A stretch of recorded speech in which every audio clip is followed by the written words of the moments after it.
All right, guys, everyone should have their notebook. Labor week 12. This is your last week of period 3. Tomorrow you have 21 through 28 vocab quiz. It's not to 30, it's like 28 or 29. So please make sure you are ready to go for that. Today I'm going to hopefully push through all of the Mongols. We need it. We need to go as fast as we can, so it's going to be a lot of content. But interesting, but not as interesting if I had more done. Here we go. Nomadic societies is what you're going to write first at the top of your page. Nomadic societies. Okay?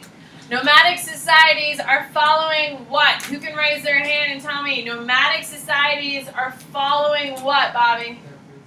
Their food source or herds. You need to know that nomadic societies are following herds. How do nomadic societies follow herds? What do they absolutely have to have in order to be successful following a herd? Annie? Beast of burden? What would be a perfect example of a beast of burden, Annie? Horse. A horse, yes. Nomadic people are horse people. You need to write that down. That is going to be a key defining factor for them. Okay? You need to know that they are following the herd, so they're in constant motion. You also need to know, because they're in constant motion, it makes sense that they would be what? What type of business do you think they'd be a part of that is happening in Central Asia at this time, Nathan? Silk Road trip. Oh. You're Nate. Yeah. Nathan. Silk. Silk Road trade. They're traders by profession. Why does it make logical sense that nomads would be traders? Why, Jake? Because they go around and collect stuff. Well, they're not collecting stuff, Well, like, man. It's not like they're just like, oh, I see a rock. People would like this rock. Because since they don't have like a set home, they like move around. It's not a big deal if today they're walking towards China and 2 weeks from now they're walking towards Persia, correct? Because they're following the herds in those types of directions anyway. So it makes logical sense. Now, their society is clan-based. Who can raise their hand and tell me what is a clan-based society? Rod? It's like they have like tribes, like kind of like have, like, They're little tied groups. together by how? How do they know each other? Oh, God, sweetie. We've talked about this 10,000 times. Bella. They're family, man. Yeah, they're family. So, they're family tied. The leaders are charismatic leaders. What does charismatic mean? Or charisma? What does that mean? Oh, God. You don't even know what is charisma, Kaiser? Colton? Like your energy. Like, Yes. I do not have charisma. No, I don't. When you look at me, do you get a warm, fuzzy feeling like, oh my God, I want to be Miss Bennett's friend? No, you do not. I'm a little cold, and by a little, I mean a lot. And I usually have a scowl on my face in some way. Can we agree? Yeah, huh? Exactly. So I am not a charisma. I am not filled with charisma. People don't look at me and immediately like me. They actually think the opposite most of the time. And I'm fine with that. I'm good with that. I don't like many people. However, who is someone that we can all relate to that is very has a lot of charisma, that the moment you meet them, you genuinely really like them? Who is that, William? Could be a celebrity or someone we know here at Plant. Oh, I was gonna say Genghis Khan, but like, like Now, No. Jake, who? Michelle Obama. Michelle Obama is has a lot of charisma. Obama has a lot of charisma. What else? Colton. Ellen. Ellen DeGeneres is a perfect example. You see Ellen and you just can't help but smile. Like, oh, she's so wonderful. Okay? When you're talking about other presidents, typically Trump, I'm not going to say has a ton of charisma. And that's not a dig. I'm also not going to say that about George W. I'm also not going to say that about George H. Not all of your presidents have to have a ton of charisma. That's not usually the case. If we're talking like Jimmy Carter had a lot of charisma. People really liked him when they saw him. Charisma, all my other periods except for you people said Ren. Yeah, as soon as you meet him, he's like a super bubbly, like super happy. He's like a Mr. Wade would also be. He has a lot of charisma, correct? A lot of personality as soon as you meet him. I don't know who that is. Anyway, so When we talk about charisma, these are the people who are going to rise to the top, okay? These are the people who are going to be ruling, okay? So, gender relations. Women are going to have more power in a nomadic society than they do in a stagnant society. Why? Jake? Because they're trading to a big society. They're not going to be really trading. Why are women going to have more power here? Javi? Well, in the book, it said they had to like do like the cloth and stuff. Yeah, they're going to be making stuff, doing some trade, but why, Annie? I have a question. Sure. Like they had more power in what kind of society? In a nomadic society. We're in a nomadic society. We're not a Mongol society yet. What? You said the other word was a In a stagnant society, one that stays around. Nathan. Since there's less people, it makes everybody's role more important. Yeah, but have you ever guys gone on a road trip? Have you ever gone camping, God forbid? Yeah. If you've ever gone camping, which is like the worst thing I could possibly imagine doing, it's awful. It's all hands on deck. Can we agree? Everyone has to do their part. When you go on a road trip, everyone has to do their part to get everything going. Imagine living on a permanent camping vacation. Exactly. What a nightmare. So you can see the importance of the women are going to rise, and because women are more important, because everyone's got to pull their weight, they're going to have more power. Okay? Now, religion is typically shaman. However, it varies by clan. So, in Morgan's clan, they do a specific dance every single time before they eat. In Javi's clan, they do a bowing ritual before they eat to honor their gods. So, is there any consistencies between the clans of religion? No. There's not really any consistencies. They vary. They're mostly shaman, but all the actual individual components vary. And this is important because later on they're going to be they're going to be religiously tolerant. Why are they going to be religiously tolerant? They've been dealing with variations their whole lives, so that's why. So it's important that you understand that. What? So do like they each like get together to just like talk about any No. problems or something like that, or do they Not really. Everything's kind of separate. What? I wanted to know for like gender relations, women having more power because they're having children. No, that has nothing to do with anything. Women have been. How else do we get children? But like, there would be more value because you need like, more people. No. No, they're more valued because they're doing a lot of the same work. All right. Military organization. You need to know that these nomadic people have really strong cavalry. Who can tell me what is a cavalry? What do you got, Colton?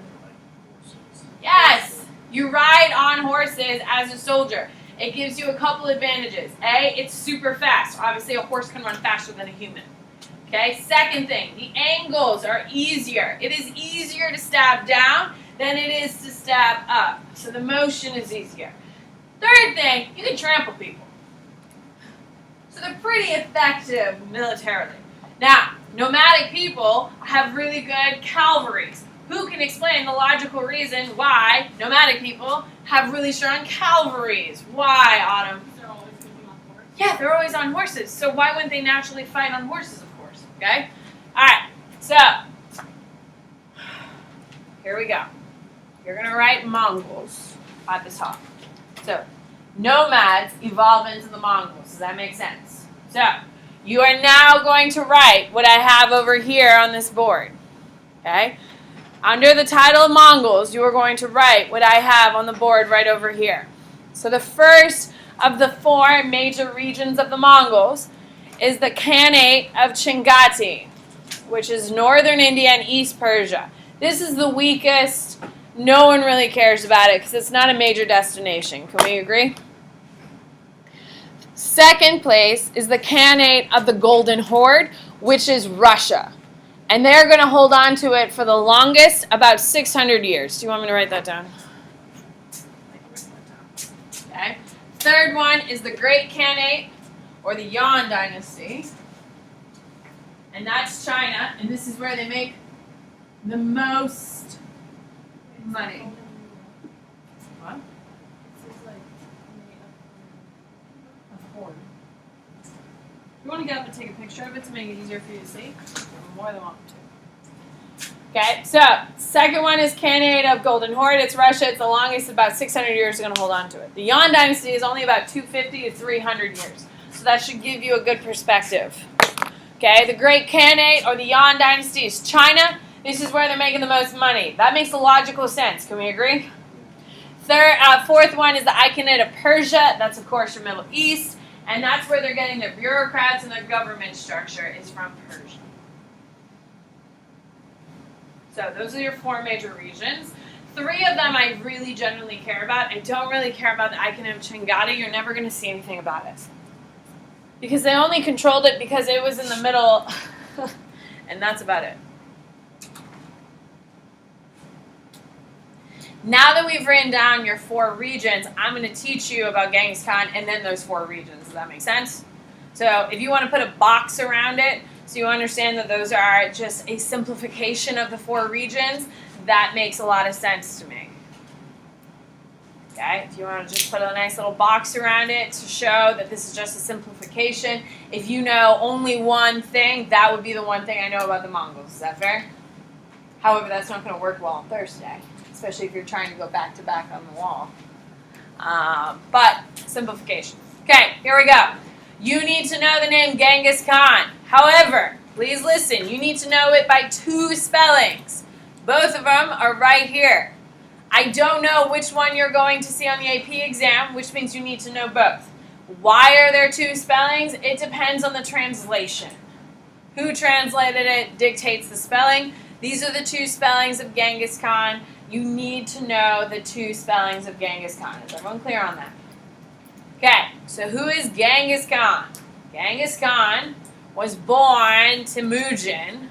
Okay? However, at the age of 7, he watched his father die because of murder by poison.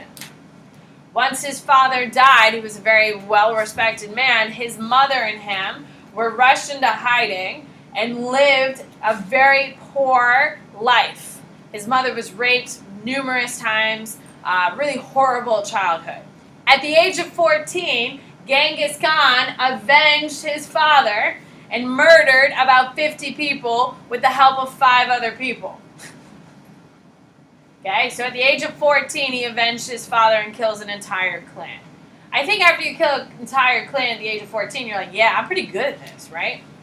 So he leads his own clan. Remember, charismatic leader, someone who knows what they're doing, is going to lead the role of the government. So he is then going to unify all the Mongol tribes, you're going to write this down, Mongol tribes, into one confederation. Okay? Huh? When he's 14, I mean, it's going to take him a little longer. I think he gets to like 18 by the time he has it all done. But his first kill, his massive first kill, is 14.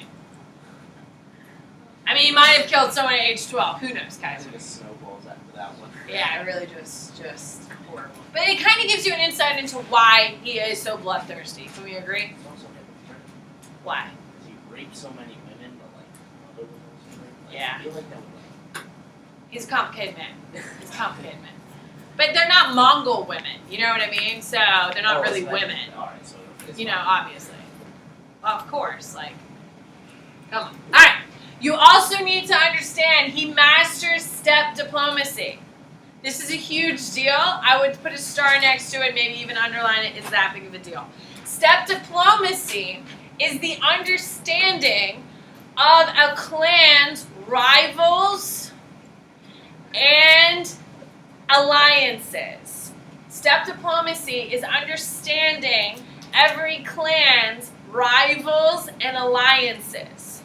So, if Bella is feuding with Kylie, okay, they hate each other, so I know that if I pick a fight with Bella, who's probably going to help me kill Bella? Kylie. However, if I pick a fight with Kylie, whose alliance is with Bobby, guess who I'm probably going to get curb stomped by? Bobby and Kylie, because they're going to unify against me, correct? That is step diplomacy. Genghis Khan is the first one to really master it. Keep in mind, there's like over 250 clans at this point. So to understand the web of politics is pretty damn impressive. Can we agree? And because he understands the alliances and the rivals, he can unify. Now, how does he organize everyone? He breaks up tribal clans.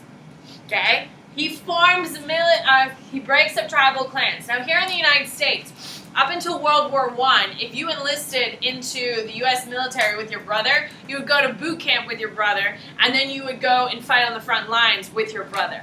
After World War I, we don't do that anymore. Why?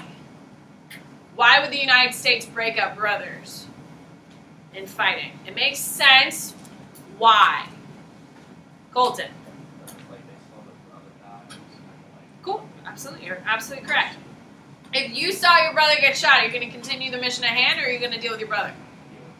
For sure. And that stops you from achieving the goal of the battle, right? That's the same thing we're having here. If you are in a clan with another guy surrounded by people you don't know, who's the only person you're really going to depend on?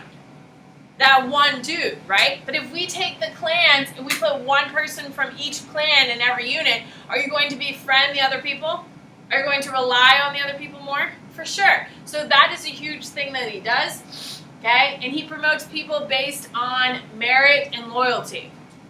It's not about blood anymore. So all of a sudden, people who are non-noble, if they did a good enough job, they'd rise. Okay, their military prowess. You need to know that they have cavalry, they have a short bow, and they reward enemies to surrender. So write this whole thing down. Annie, what do you got, girl? So like, you know how he was in poverty? How did he just like rise up and just like become super powerful? Well, when you start killing people mercilessly, people are like, damn. Okay. Yeah, like if you go kill like a bunch of people, Annie, you would steal all their stuff when you came back, right? So that's gonna get. I'm not supporting you murdering people like to get stuff, but historically that's how things have happened. Then you gain wealth that way, and people will give you gifts as appreciation. Colton? So like, I'm assuming that the hardest part was like getting going.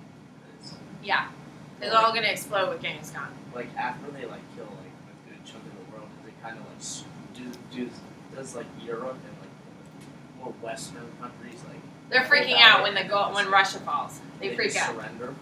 To a degree. So let me get there, because I'm trying to get through time. So they're going to reward enemies who surrender. Why would they want that? Is it easier or harder when people surrender? Easier. That is really how they win as much territory as they do. Now, are they fierce? Yes. Are they intimidating? Yes. Are they willing to butcher you? Yes. However, the reason why they conquer as much territory in one man's life, Genghis Khan, is because everyone is so terrified of him. We're going to see a perfect example when we get to Baghdad here in like 3 minutes. Okay? So, cavalry means they're fighting on horses, so they're super fast. Short bows means they can fire very quickly. A good horseman in the Mongols can fire 2 bows at one time. 2 arrows at one time, not bows. That would be weird. That would be like check the bows. That would be weird. Okay, here we go. The Mongols are going to conquer China first. Why do they conquer China first? Why, Nathan? Well, because they have the best trade area, Yes. and also they have a really big population. No, I mean, the Mongols are really small. They're less than 1% of Chinese population. The reason why they go to China first, where's all the money? Yes, these people are poor in comparison to everyone else, so they're going to go straight for the money. So they go to China first, then they go to Persia. Why do they go to Persia? Second most money. Yes, they're not idiots, people, okay? Then they're going to get a little greedy, and then they're like, cool, we'll conquer north of the Silk Road, which is the Golden Horde, and then they'll conquer south, which is the whatever that is, okay? So, these are your Mongol empires. This is all conquered by Genghis Khan himself. Keep in mind, are they fighting every single person in every single square? No. There are a lot of people who are just going to surrender. It's still hella impressive, though. Can we agree? So, let's talk,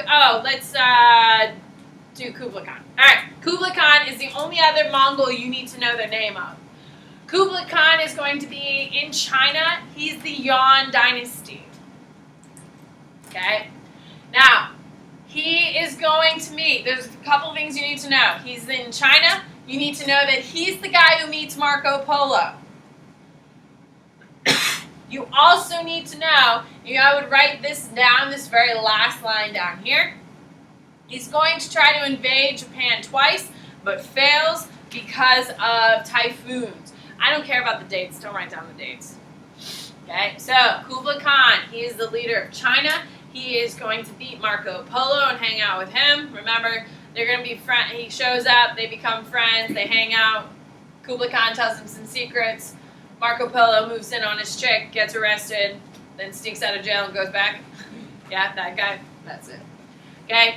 He's going to try to attack Japan twice, and he fails twice because of typhoons. What are typhoons? Jake? They're like something in the ocean. Yeah, they're little tornadoes on water. They're smaller than hurricanes. Aren't they?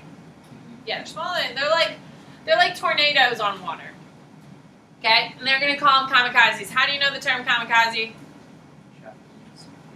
Yeah, Japanese are going to drive planes. Once they shoot off all their weapons, guns, bombs, and all that stuff, they're going to crash their planes into the best military target they can find. Okay, that's kamikazes in World War II. Kamikaze comes from these typhoons destroying the Mongols as they try to conquer, and that's how you get it. To the boards! Here we go.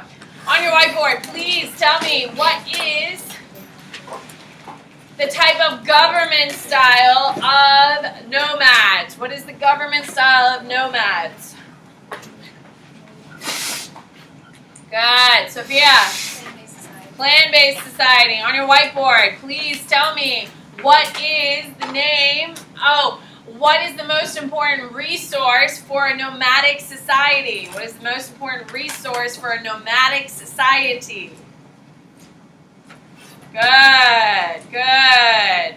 Food? That's everyone's, sweetie. If you don't have food, you're going to die too. Not just nomads. What is it? Morgan. Poison. There you go. Madison. No, Morgan. No. Don't ask. Don't ask. On your whiteboard, please tell me, what is it called when you use horses in the army? What do we use that term? Because we're going to hear it throughout the rest of the year. Josh. Cavalry. What is the name of the weapon of choice of the Mongols? It allows them to fire much faster. Good. What is it, Autumn? Short bow. On your whiteboard, please tell me, what is the major form of business of nomads? Good. Blake. Trade. They're traders. On your whiteboard, please tell me, what is the first place in the world the Mongols conquered? Bobby. China. On your whiteboard, please tell me, what are the two Mongolian terms for China? What are the two terms you need to know for China? What do we call it? There is the Chinese one, and then there's the Mongolian one. Hi. You wrote it down.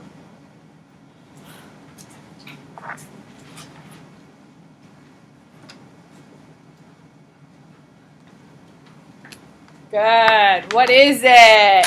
Morgan. Great Area and water deficit. There you go. On your whiteboard, please tell me, what do we call Russia when the Mongols control it?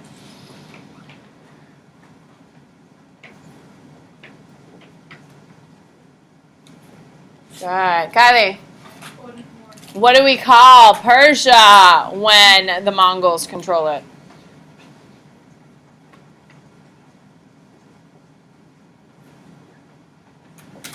Good. What is it? Blake. The Khanate of Persia. There you go. On your whiteboard, please tell me, who is the most important ruler of the Yuan dynasty?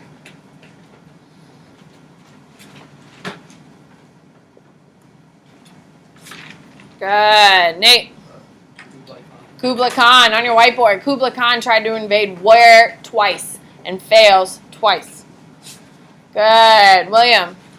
Japan. On your whiteboard, what do the Japanese call the intervention that stops the Mongols from coming? Kaiser. Kamikaze. On your whiteboard, please tell me. Nope, let's go. All right, we got things to do. All right, here we go. Okay, so Kublai Khan is in China. Then we got the Golden Horde. That's your next place. Where is the Golden Horde, people? Russia. So there's only a couple things you need to know about the Golden Horde. We're really going to deal with it in period 4. If you've ever wondered why Russians are a little weird, why they're not like Europeans and they're definitely not like Asian society, it's because the Mongols are going to hold on to them twice as long as everywhere else. You need to know that Russia is going to be held for 600 years, or the Golden Horde is going to be held by the Russians for for 600 years. You need to know that this is, the Mongols are going to terrorize European society, and this is going to cause a lot of changes here in period 4. They're going to terrorize and threaten European society.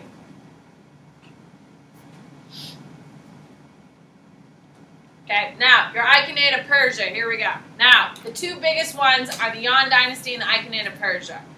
The Achaemenid of Persia, you need to know that the Mongols defeat the Abbasid. Now, the Abbasid is who we've talked about in period 2. They're still kicking it in 3. These are the people who call the Suclids as their descendants and all that stuff. Yeah. So, the Abbasid are going to be overthrown. Baghdad, and you need to know this, Baghdad is a city where the Mongols make the biggest stand. They're going to win the city of Baghdad. However, Baghdad's going to try fighting back. How do the Mongols feel about when a city fights back, Nathan? Bad. Bad. Very bad. So, what's going to happen is they are going to clear the city and force everyone to go to the city center. They're going to go door to door, making sure the whole city is evacuated.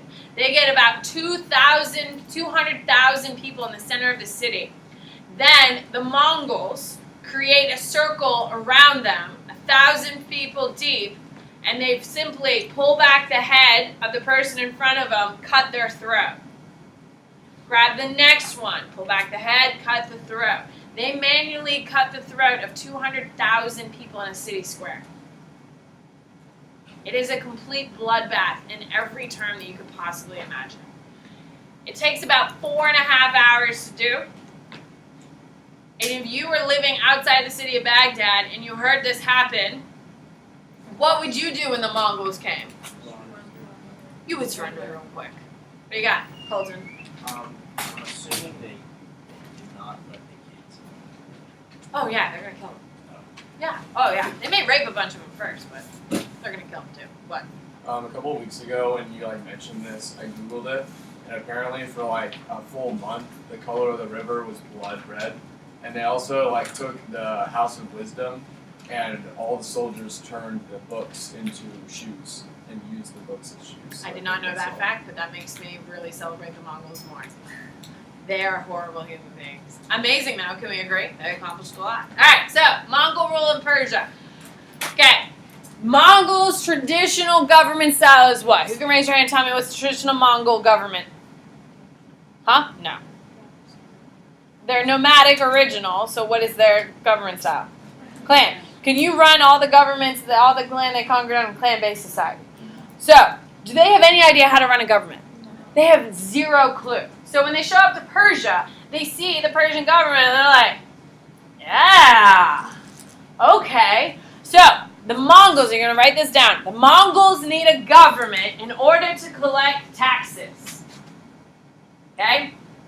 The Mongols only really care about one thing, and what do they care about most?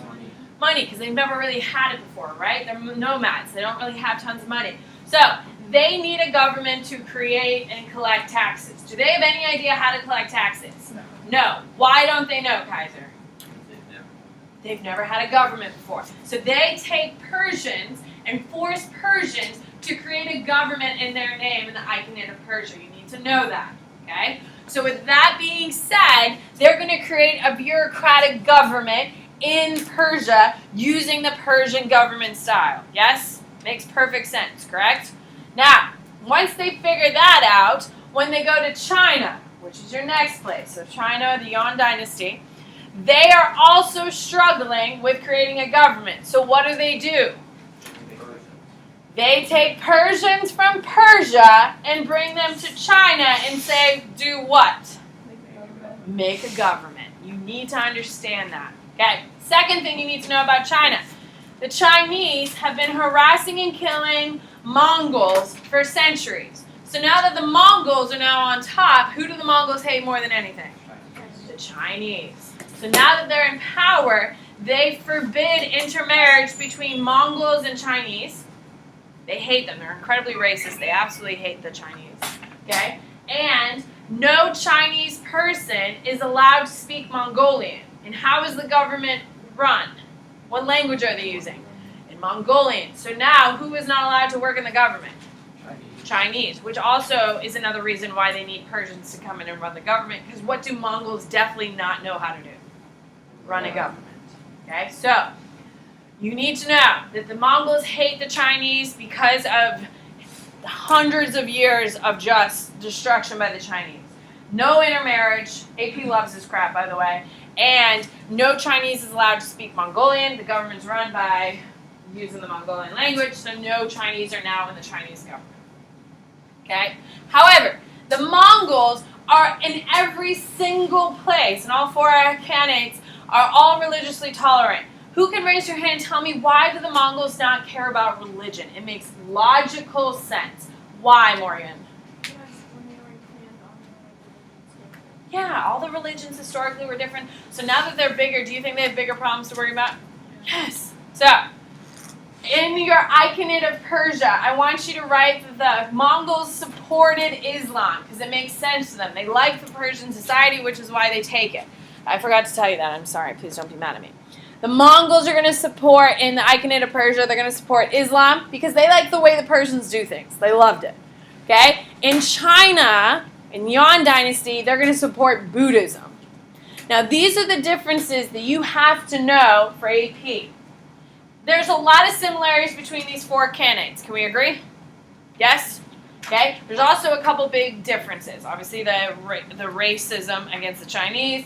Of course, the Persian bureaucrats, all that stuff, how they love that. So there's a little bit of differences, so you need to make sure. Okay, so the Mongols in China love Buddhism, and they're pushing that.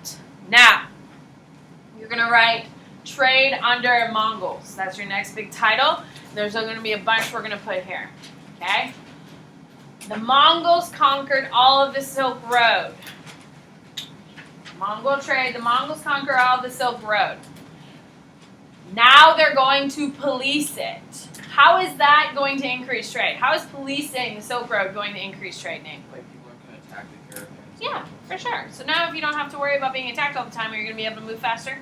Are you going to be able to move more goods? Yes. Okay. So now, because the Mongols control the whole thing, they're going to police it. And you only have to pay one tariff. Write that down. You only have to pay one tariff. When 5 or 6 people used to control the Silk Road, how many tariffs do you had to pay? 5 or 6. Now that we only have one person running the Silk Road, how many tariffs do you have to pay? 1. Will that facilitate more trade or slow down trade? More trade. Instead of having to come up, have you ever gone to other countries? And when you go into other countries and you have to stop and you have to check all your passes and your border, and sometimes you have to pay off people to let you in just because they can. It's called abuses of power. Typically here in the United States, we're not as corrupt. I'm not saying we're perfect, okay? But we're not as corrupt by far by a lot of countries, correct? However, like if you go to Jamaica, you have to pay off people in order to get onto the island. Why? Because they can. Do you think that's happening along the Silk Road? They're going to jack up the prices depending on who you are? Yes. So now that we only have one tariff, all of trade's going to facilitate faster. So trade booms worldwide in what we call Pax Mongolia. And you need to know that term. Pax Mongolia is when trade is increased worldwide. It pays homage to what? Pax Romana, which is Roman peace. Okay? Now, because trade is booming significantly more because the Mongols are in power, disease is also spreading much faster along the Silk Road. And what disease primarily am I talking about, Devin? Plague. The plague. The Black Plague, you're going to want to write that down. Black Plague is going to be spread much faster because of faster trade. It's also going to, you may want to put a star, it's also going to cause the decline of the yuan, the collapse. It's not a decline, it's a collapse. Like, oh shit, we have plague dead. Kills 2/3 of China. Kills 1/3 of Europe, 2/3 of China. Okay. Collapse. The yuan. The Chinese, Mongols. Alright. Wait, so the Black Plague ended Mongols In China, yeah. in China? Alright, so the decline of the Mongols in Persia. That's your next heading. Okay, the decline of the Mongols in China. And in Persia. Okay? Now, they're going to overspend and not collect effective amount of taxes. Why do you think the Mongols are overspending their tax revenue and not collecting all the taxes that they should be collecting, Nathan? They don't know what they're doing. They don't know what they're doing. Now, the Persians are in charge. Why aren't the Persians fixing these problems who have been collecting taxes for centuries on centuries? Why wouldn't they be fixing it, Autumn? They want the Mongols to come. Yes. And if you knew, so say for instance tomorrow China comes in and takes over and you're put into a government position, you know you could save millions of Americans' tax dollars by screwing over the Chinese. Would you do it? For sure. I hope you do. Okay? Same thing that's happening. These Persian bureaucrats are like, wait, if I don't collect these taxes, they're never going to know because they don't know anything. And I can save a bunch of Persians tons and tons of money. What are they going to do? They're going to protect the Persians, correct? Okay. You're also going to see that the Mongols are going to see paper money in China. Now, do they have a ton of money in Persia now? No, because they spent it all. So what are they going to start printing? Paper money. Okay, because they're like, oh, it works in China, we'll just do it here. So they start printing off money, okay, but what didn't they figure out? Jake? Yes, if you print off a ton of money, your economy crashes. Why didn't they know that? They don't know how to run a government. So because they ran out of money, they start printing paper money. Because of the printing of the money, their entire economy crashes, and the Mongols are like, oh shit, we're done here. Okay? So why did the Mongols lose Persia? They don't know what the hell they're doing. They don't know how to run a government. Okay? So Persia's gone. China. Okay? Does everyone understand why Persia fell? Yeah, they have no idea what they're doing. Okay? China's a little bit trickier to a degree. Keep in mind the Mongols have never had this much money before. So in China, they have tons and tons of money, so guess what they're going to do with it? They're going to spend it all. And they start spending bullion. Bullion is what floats a currency. Here in the United States, where is most of our bullion kept? No, they're not actually. It's in Fort Knox. Oh. Yeah, Fort Knox, they have a gold reserve there. It's one of the largest, we think. We're not really sure how big it is because obviously why would they tell us? Okay, it's at Fort Knox. So imagine if tomorrow, let's say, Donald Trump decides he's going to start spending all the money at Fort Knox, all the gold. Okay? What's going to happen to the U.S. currency? It plummets. So keep in mind, if you had a $100 bill, $100 bill represents $100 worth of gold. Right? We see that kind of equation. It's not a perfect system now, but essentially that's what it means. So if you went to a bank right now and handed them a $100 bill and you said, I want this in gold, they're going to give you a couple of flecks of gold, and that's what our money represents, yes? So if we spend all of the gold that backs our money, what happens to our currency? It plummets and it goes down. So the Mongols didn't figure it out in Persia. You think they're going to figure it out in China? No. So they're also going to have the Black Plague. So they've destroyed the economy. Why did they destroy the economy? They don't know how to do anything. And then we have the Black Plague on top of it, and that's just going to kill 2/3 of their population, and that's why Yuan Dynasty collapses. Oh my God. We're pretty close. We're pretty close. What? Yeah, because of government mismanagement. And why is there government mismanagement? Because they don't know how to run a They don't know how to do anything. Yes, because they're clan-based. They're usually just like, they just can't do the management. It's pretty interesting, don't you think?